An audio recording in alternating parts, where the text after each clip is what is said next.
रामनवमी विशेष, जहां पड़े थे श्री राम के चरण, माता सीता ने किया था विश्राम। बालोद के घने जंगलों में स्थित है त्रेता युगीन सिया देवी धाम। नमस्कार, जय जोहार, जय छत्तीसगढ़। मैं भूपेंद्र कुमार, आप देख रहे हैं MKS स्टूडियो CG।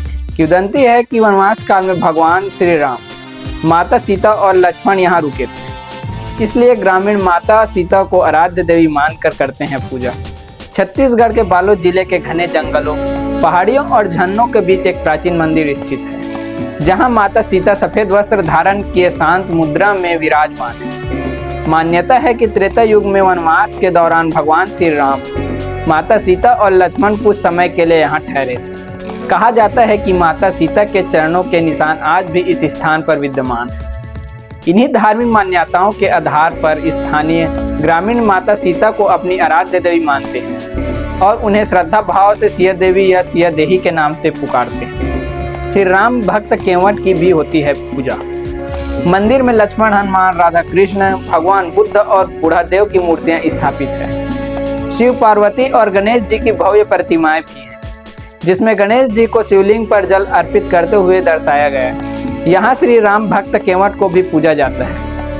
रामायण प्रसंगों की मूर्तियों से सजी धरती, मंदिर परिसर के पास बने मैदान में रामायण कालीन प्रसंगों को मूर्तियों के माध्यम से दर्शाया गया है। लौह कुश को घोड़े पकड़ते, बजरंग बली को खड़े हुए और अन्य कई प्रसंगों को सजीव रूप में दिखाया गया है।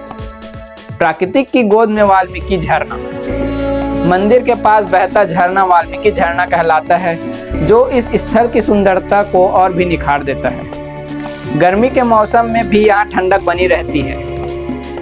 बरसात में जब यह झरना अपने मुख्य रूप में आता है तो हजारों दर्शकों को अपनी ओर खींच लेता है। प्राकृतिक सुंदरता से भरपूर सिया देवी मंदिर धार्मिक पर्यटन स्थल के रूप में पहचान बन चुका है। नारा गांव का यह मंदिर प्राकृतिक सौंदर्य से भरपूर है।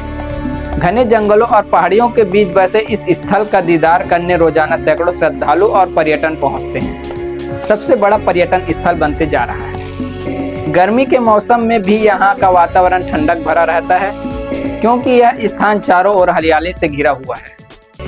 पेड़ों की छांव और आसपास का झरना इस स्थान को अत्यंत मनोरम बना देता है। परिवार संग घूमने का आदर्श स्थल, यह स्थान न केवल धार्मिक आस्था का केंद्र है, बल्कि परिवार के साथ पिकनिक मनाने और शांति का अनुभव करने के लिए यह उपयुक्त जगह है।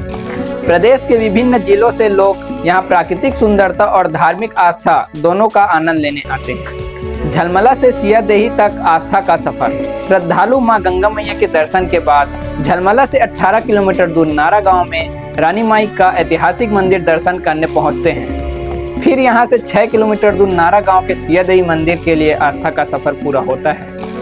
12 गांव का प्रमुख मंदिर है रानी माई। घोटिया मुख्य मार्ग पर स्थित रानी माई को इस क्षेत्र की रानी कहा जाता है।